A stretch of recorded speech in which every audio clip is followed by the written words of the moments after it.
everyone. I'm Nabavizadeh. If you've seen the talk title, it's called Kids and Dinosaurs, which you're probably thinking, some of you are probably like, why on earth is there a talk about dinosaurs in the medicine? As some of you know, if you've taken anatomy at Hopkins, some of our faculty are paleontologists. And we are from the Center for Functional Anatomy and Evolution at the School of Medicine in 1830 building. And, half of our faculty are anthropologists, work with human evolution and such. And half of them are paleontologists. And one of them, Dr. David Weisample, who is my advisor, is a dinosaur paleontologist. So, along with the fact that I get to study dinosaurs, I also get to interact with all the cool and amazing people at Hopkins who study incredible things that are way out of my league. But it's so great to be able to share this the experience with all of them. But anyway, so my talk today is that's not my talk. Okay. Kids and dinosaurs. I'm going to start off by asking, how many of you, when you were a kid, loved dinosaurs? Raise your hand. Be honest. Come on, there's more of you, I know. Okay. All right, so keep your hands up. How many of you still like dinosaurs? Okay, so everyone went down. Well, this is good because obviously we still have kids in the audience, so this will be a good presentation. Dinosaurs were a group of animals that lived for 150 million years. And they ranged from things with horns, to sharp teeth, to duckbills, long necks, plates on their back, everything you can think of. And, in the movies, things like this are what you see. This velociraptor, things that are really fierce and cool looking. And everybody, if you ask people, what's your favorite dinosaur, half the time it'll be either Velociraptor, Triceratops, or T-Rex. Honestly, I think the carnivores are kind of passé. I'm a big fan of the herbivores, and I can actually advance right away. These are the group that I study. So anything that eats plants, pretty much, is what my research entails. And I'm not going to go into my research. It's just jaw mechanics and plant-eating dinosaurs.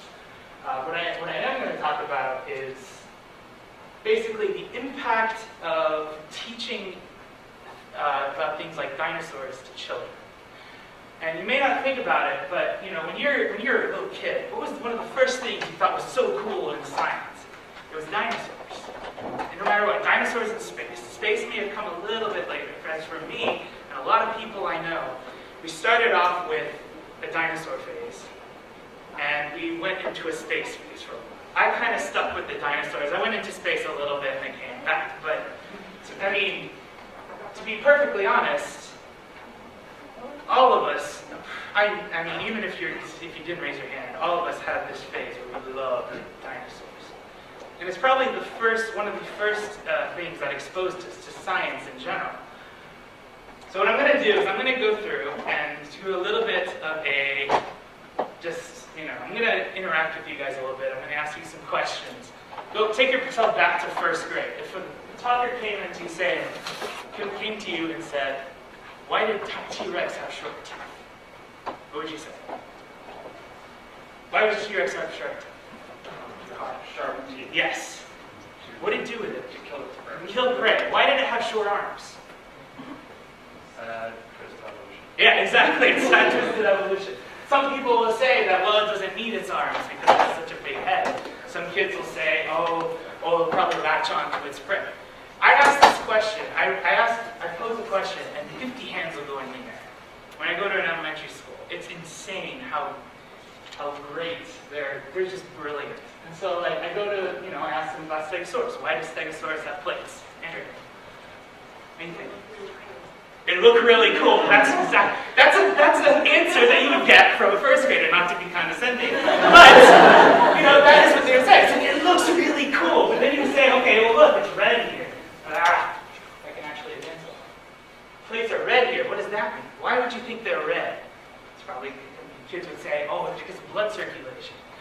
You know, you direct it toward the sun, and all of a sudden you have, you know, this warming system. It's basically like if you stand sideways to the sun and direct the plates to it, it'll direct the sunlight into its body and warm it up. They're cold-blooded creatures, which makes sense. Triceratops had horns because it would kill its prey with it, or it would want to get the girl, so they would, you know, they'd have two males fighting over a female and stuff like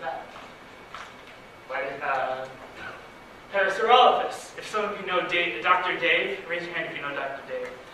He worked on Parasaurolophus. What did he do? He looked at this big tube-like thing on its head, which helped it make sounds.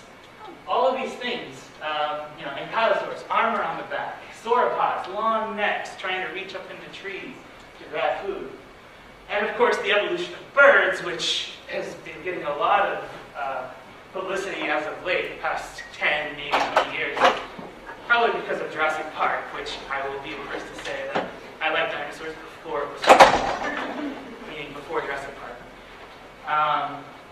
And all of these things are just so incredible to a kid's mind, and yet you go to a kid and ask, what did you learn in science class today? And sometimes they'll say, oh, it was really cool, you know, we learned about this, but, you know, if it's not for giving them the opportunity to be critical thinkers, you know, they would have no interest in science whatsoever.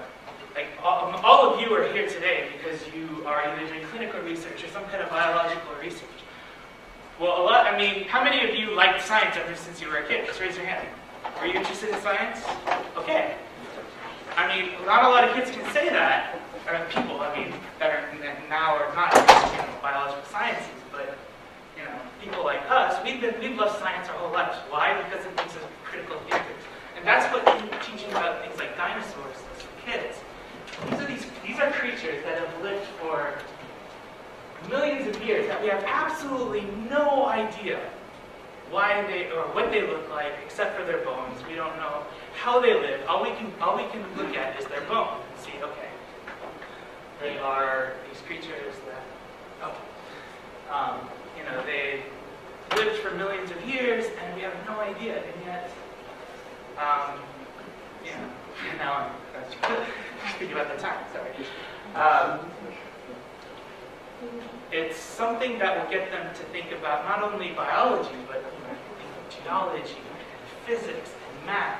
All these things are integrated into the science of paleontology. And when you show kids fossils, their eyes immediately light up no matter what. Like, you give a kid a stegosaurus spike, they will hold it forever. I remember when I one time gave a little kid a little fossil of a jawbone of a hadrosaur, a duck-billed dinosaur. And I tried to give it to a little boy that's about 3 years old.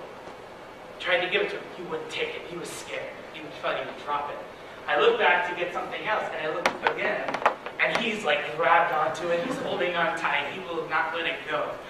And so, you know, it's just amazing to see the kids' eyes light up at the sight of anything that has to do with dinosaurs. And, you know, I use dinosaurs as an example, but really, it's just the fact that dinosaurs are able to get kids so intrigued by the thought of science in general, and just being able to critically think about things that they don't know about. It just excites them so much. And I'm really happy that I get to always be able to be a part of all of this. So, anyway, and obviously I'm still a kid myself, as I am dinosaur models, and I play with them every